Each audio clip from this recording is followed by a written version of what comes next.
with you. Oh, sorry. Nice. I was singing Hairless Whisper. Suzette's even ready for you. Check it out. What's up, everyone? This is Jason Tucker. This is WPwatercooler, episode number 141. Today we're going to be talking about how not to white screen your WordPress website and all about the updates that typically make that happen. Let's go around the room real quick, get everyone introduced. Alphabetical order with Dave. Dave, tell us about yourself. Hi, I'm Dave. I'm a software engineer, head geek, and founder at Spectrum Technologies, and I often white screen my development sites. As that's what you're supposed to do that. Exactly, yes. Gregg, tell us about yourself. I am Gregg Franklin, and I'm a partner with ServerPress, and we make Desktop Server, an application that lets you run locally, and we help people not white screen. They do. Awesome. Robert, what about you? Tell us about yourself. My name's Robert. I'm a WordPress designer in Vancouver, Canada, where we're having WordCamp Vancouver 2015 on April 15th. And August. Oh, August. Sorry, August 15th. Sorry. And we are looking for speakers in August 15th. So go to WordCamp, vancouverwordcamp.org, and you can sign up to be you can submit a speaker's talk. Nice. Russ. Tell us. Hi, my name is Chris Lemma. I blog over at chrislemma.com. Every day. He's not here. We need to plug him anyways. My name's Russ. I'm a lead organizer of WordCamp Vegas, and I say white screen it or go home. That's what I say. And when is WordCamp Vegas? September 19th and September 20th. You sure it's not April? I'm very sure it's not April. It's not in Christmas? I thought it's Christmas time. What happened? They moved it. Yeah, it is definitely not. We moved Christmas? Yeah. We'll talk about it later. Next. Okay. Is that me? Yeah, Sarah, tell us about yourself. Hi, I'm Sarah Wefald. I'm the production manager at Zeek Interactive, and I learned WordPress by going to meetups and white screening my sites. Awesome. There you go. Say, white screening. Talk about it. And unmute yourself before you speak. Say, we can't hear you. Which Also, is how we like it. Because my dog was barking, "Hi, I'm Say Reed, and I do WordPress stuff, teach WordPress, preach WordPress, at Say Reed Media and all the things. We'll get to the white screening part." Awesome. White screening talk. Good. Tell us about yourself, Steve. Yes, please. I'm Steve Zehngut. I'm the founder of Zeek Interactive, and I run the OC WordPress meetup, and we will be meeting here at my office tonight at 7 p.m. Yay. Awesome. Tonight. How about you, Suzette? Hello, everybody. I'm Suzette Franck. I am a freelance WordPress professional at Suzette.Pro, and I love WordPress, and I've white screened plenty of times. It sounds dirty now. It sounds dirty. I've white screened plenty of times. I'm Jason Tucker. You can find me, Jason Tucker, on Twitter, and WPmedia.pro is where I blog. I white screen every day. So, Steve, define what white screening is. Well, I take white screening as some sort of error is happening, whether it's a code error, PHP error, something's gone wrong, and the site just won't render. Typically, I think white screening though is usually happens in the dashboard. Well, no, that's not always true. But not always. Not always true. But it's something your site's just not functioning. And Dave said it best. At the beginning, we were talking about white screening. It's okay to white screen if you're in a sandbox on a dev server or a staging server. You just don't want to white screen on your production server. No, that's a bad move. Yeah. Did I explain that well? That was very well. Thank you. Typically, though, I'm gonna jump and I'm gonna get a little developer-y. When I see a white screen or when I see an error, I'm typically looking at the PHP error log to see what's going on. But most of our viewers aren't going to have that level of access. So let's keep it up here. Most of our users compile their own PHP. I don't know what you're talking about. I don't think that's true. I don't think that's true. I think the first thing I do is hit Control-Alt-Delete and just try to undo everything I did. Have you tried turning it off and on again? I did. I did try that. Have you tried reformatting your hard drive? No. Type this command at C prompt. No. What's actually really good about some of the dedicated hosts for WordPress is that if you do white screen on your production server, you can always reverse the changes on and go to a backup. Yeah, okay, so before we start saying things like production server as if everyone just has a production server, that's the type of thing that Steve was talking about when he said to keep it up here. So first of all, we need to talk about like what generally white screen stuff. Did you say that already while I was letting my dog out? I did. So I think actually that's a good segue to let Gregg talk about how you build a sandbox to work in. Gregg? It is a sandbox. It was a softball. What's a sandbox and how do you work in it? It was a softball. Why do you want one? So the ability to be able to work locally so that you're not touching your live site, as you mentioned, Steve, is really important. And you can do that many ways, one of them using our product, Desktop Server, but you can do it with WAMP or MAMP, any of these type of softwares that are out there that let you run locally so that you can play. You can accidentally do a white screen or have problems and then be able to easily fix them before going to a live site. And so let's, for our audience, okay, you mentioned, there are competitors for Desktop Server. You can use WAMP, you can use MAMP. Those are most likely too technical for our audience. Those are not like softwares that you install and suddenly you can you have like a setup WordPress, type deal. I have the power. There's not a one-to-one comparison between Desktop Server. You haven't read any of the marketing though. It's all of those things. So at the beginning of my meetup, I always recommend Desktop Server because that's the easiest way to set up a local environment where you can play and work inside of a sandbox where you're not touching your live site. Although I gotta say, I don't actually think that's the easiest way, Gregg. Not to your detriment or anything. Desktop Server is an easy way, but for people who are not even comfortable installing Desktop Server, which is still a little notch above the general populace's understanding of tech. I think if you're talking strict production server, I think the best option is probably some sort of hosting that allows you to have a staging site that's pre-set up for you. That's all done. That's as opposed to something that you have to set up locally. And so WP Engine has a one-click staging server copy, right? So if you're in, a lot of hosts do this, but if you're hosted at WP Engine, you click a button, they copy your live site, and you have a staging environment. That's a sandbox. So SiteGround does the same thing for some of its upper levels of its pricing. And they also, whenever you install a plugin, it says, did you already back up your site? Because if you didn't, then go do it, and then install the plugin. Then if you white screen, you can roll back to the version of your site from a few minutes ago. And it's super easy, super fast, super easy. But the only thing that those don't do is that any assets that go like images and such, so they actually don't get backed up on stuff like WP Engine and such because they're so resource intensive. So it's a really good backup, but it's not a 100% backup. So I want to talk about this from a philosophical perspective for just a second. Let's get deep. We're in trouble. Let's get deep, guys. So here's the thing. WordPress was not built and is not out of the box built to need a staging server. Like, it is ostensibly not the way that works. That's extra stuff. Yeah. So I think the point is, the ideal is for WordPress to work and be able to do live updates. So we're all talking about no live updates, none of that stuff, no cowboy coding, whatever, which cowboy coding is different because this is just updating plugins. But that's supposed to be able to do it live. And in fact, so much so that it turned it into automatic updates for the minor version. So, what are your guys' thoughts on that? But in the real, you said in the perfect world, and in the real world, we all know that plugins are not vetted as well. And so what happens is you install a plugin, and it conflicts with another plugin, and there you go. So or, for example, Sorry, Sarah. Let's back up 1 minute for our audience, and let's talk about what cowboy coding is. It does come into this, yes. I just want to mention that plugins aren't bad because they're called plugins. plugins are bad because they're written poorly. Okay, but let's. But cowboy coding is when, like that Bill O'Reilly meme video, you do it live.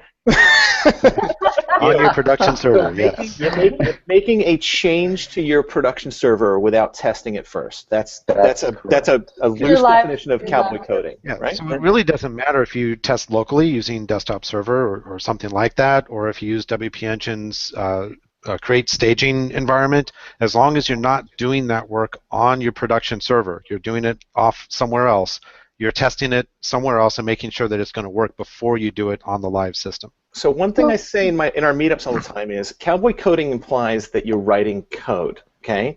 But I think cowboy coding is just the ability to click that update button, right? It's so inviting, isn't it? I want to update all my plugins and all of my themes, right? Yeah.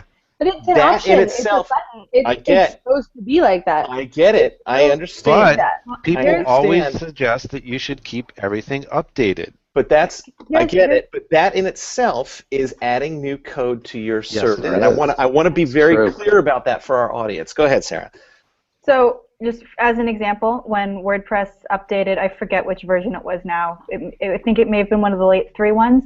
But Core introduced a new function that I think it was has_shortcode to check whether or not there was a shortcode. And a lot of themes had already kind of started using this, and they had been naming it has shortcode.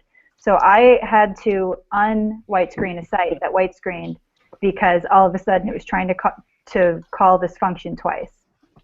So even though theoretically everything should work, it all depends on the combination of things that you have going at the same time, which nobody can test for, which is why you need to test for it. Right, which I think is kind of the point, because if you're just running WordPress just by itself with none of the add-ons, it could in theory just totally be updated and be totally fine. There wouldn't be coding conflicts or anything like that. But it's when you start adding these third-party code sets that are written and might have conflicting stuff with other stuff, that's when that becomes an issue. Not in WordPress just isolated, but when it becomes part of that larger ecosystem. I have a question for you guys. Yep. So, assuming there's people in our audience who are not developers and maybe they're not comfortable setting up a staging site and they do a lot of cowboy coding, which I think pretty much everybody does as they get started out. Never, Scott. Me? Never. Sure. So yeah, how would you recommend them doing that if they're not comfortable setting up a staging environment? Maybe they don't have money to pay a web developer, and they kind of just need to get stuff done and be along with their business. What are some best practices for maybe handling that in an easier way? That's all of my clients that I work with at the Small Business Development Center. That's literally all of my people. So my solution is VaultPress, because VaultPress is like a backward staging server, and you pay once they introduce the light version, it's $5 a month, and it's basically you can restore right back to any of the last 30 days. So basically, it's a retroactive staging server. So if something goes wrong, they can at least just go into their VaultPress dashboard, pick the day that worked, put it all back, and then they can get some help or figure out what the problem was or address the problem. They're still going to need help though, because something's still conflicted. Right. Because they're still going to want. Issue. Yeah, because they're still going to want to upgrade. But at least it won't be white screen, so it unwhite screens it and keeps the business running, as opposed to just everything shutting down. So here's what I recommend. With VaultPress, you could do a manual backup. Correct? You could just fire off a backup. What you don't have. It doesn't have to be an automated backup that happened last. On demand, basically. It does. I don't think so. It's all automatic. Okay, but whether it's VaultPress or WP Engine or those whatever system, what I recommend is before you update anything, before you click that update button, do a backup. Right? Do a manual backup so you have a snapshot. And Can I then run the update? Yes, go ahead, Suzette. Oh, the best way to do a quick backup I found, because I've used a lot of different things, and I'm not a fan of Backup Buddy, but I use Duplicator because it's free and it works really well with Desktop Server, because once you have that duplicator, it creates a big archive of your whole site, the files and the database, so it does everything. And then you take that zip file that it gives you, and then you upload that, or you import that with Desktop Server, and then you have a copy of your live site. So that's pretty awesome. So I think it's safe to say that if you have something like VaultPress or WP Engine's backups installed, even if you forget to hit backup before you install plugins or update themes and stuff, they do that automatically for you at least once a day, and so you have something to roll back to in an emergency situation. So that's a good way also to just have something that you don't have to do a lot of setup with. That's handy if you have automatic updates turned on and something gets updated without your knowledge. So you do have a way to go back. So a lot of hosts actually do that the one day. Yeah. So let's talk about the flip side of this. You've done. Hold on, wait. I want to make one quick point. You just said the thing about a lot of hosts make backups every day, but it's really important to check that backup because not all hosts make a full backup of all of your images or make a full backup of your database. So if you're relying on your host as a backup, you really need to check that and make sure you're getting the right files. And they don't save those backups forever. They don't. Some hosts will make a backup and they only keep it for 24 hours. So time is of the essence. Yeah. And not all of the backups are usable. Right. Yeah, that's true. And you know, a real problem that I was running into with some, like for example, WordPress, I wasn't running into it. It's a theoretical problem that could have happened, which is why I stopped using it. But something like WordPress backup to Dropbox keeps one copy of the backup and then overwrites another copy of the backup. It's not saving all these 30 days of separate backups. So if you, for example, had an automatic update that went through and broke your site, you didn't notice it until after the backup had been made, then the backup would have the error in it, and you don't have a backup anymore. Yeah, so in ID we have this idea that it's not a backup until you have two copies of it in two different locations and two totally different resources altogether. So then it's backed up. Then it's actually backed up. Yeah. So if you just have a backup sitting, like on Dropbox, that's kind of scary. That wouldn't be an actual backup. So, okay, let's talk about the flip side, and I think, I can't remember who was going there with this, but okay, you've done all this stuff, you've backed it up, you hit a white screen, you now go back to the backup.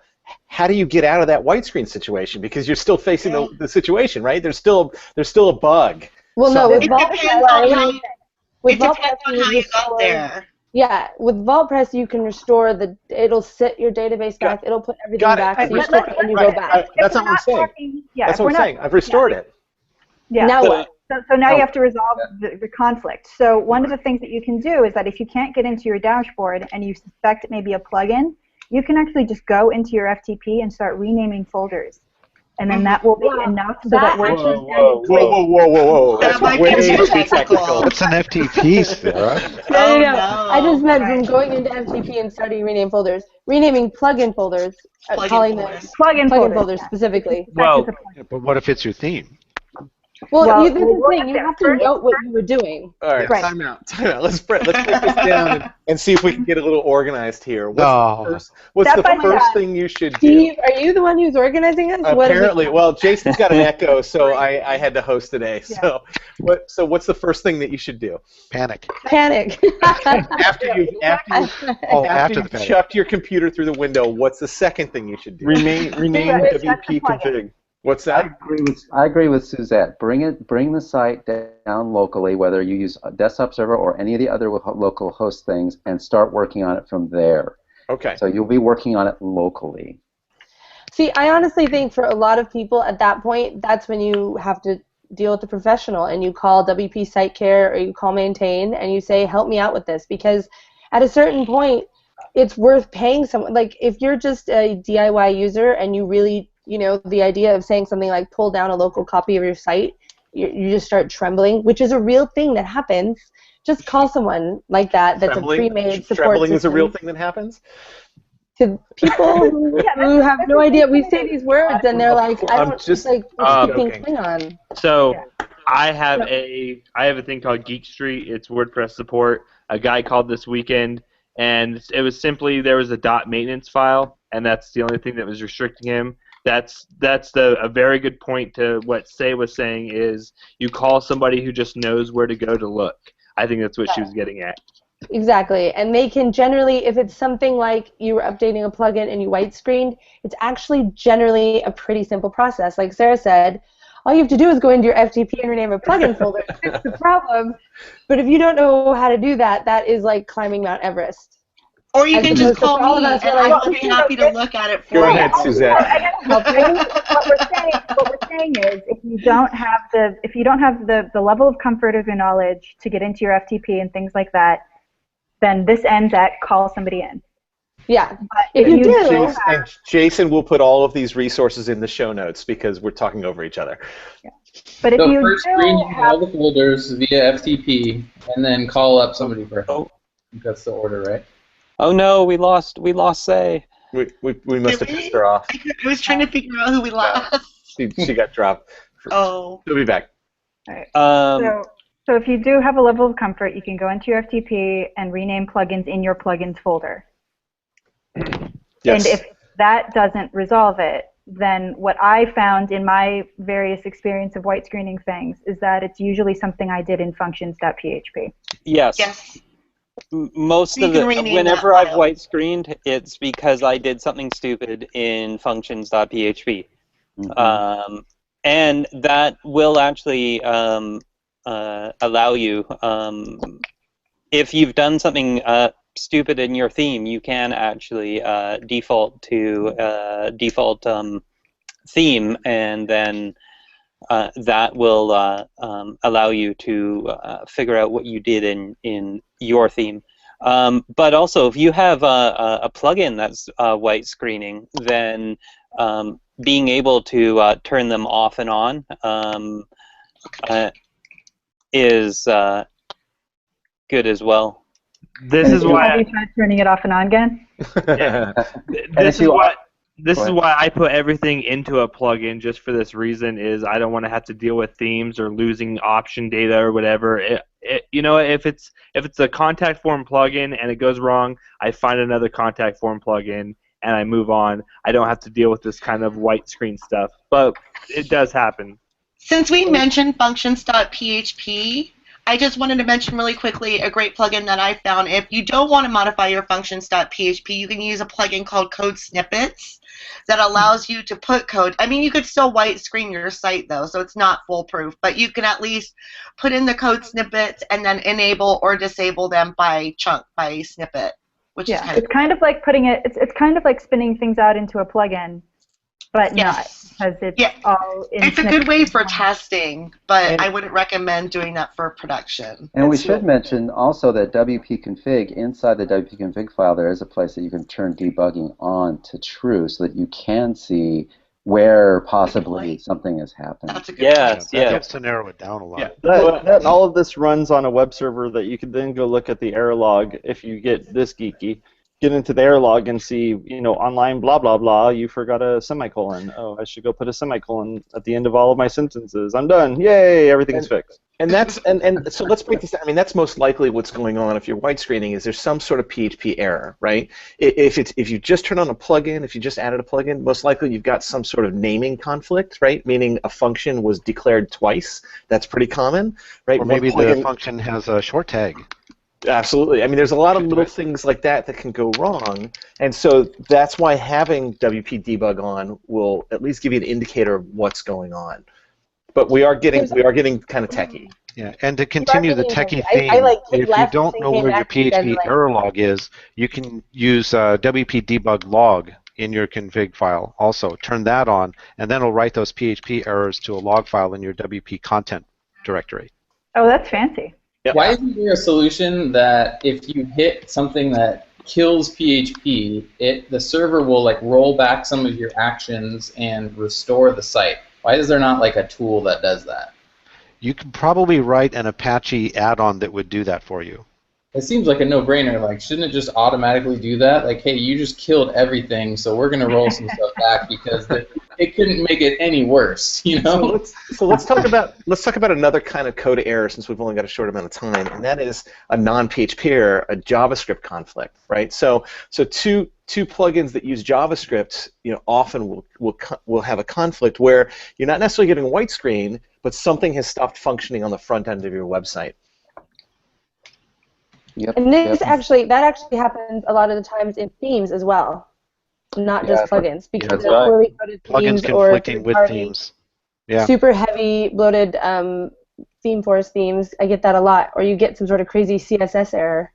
It's not only that, it's people including their own like jQuery, like they're using their own date picker, and then you have Gravity Forms, they use their own date picker, and MailChimp, they use their own date picker, and they just conflict with each other when nobody should use a date picker at all. You know, like it just comes down to like you need to know what is happening before you just go and randomly install this plugin, and that's why you do it on a development server.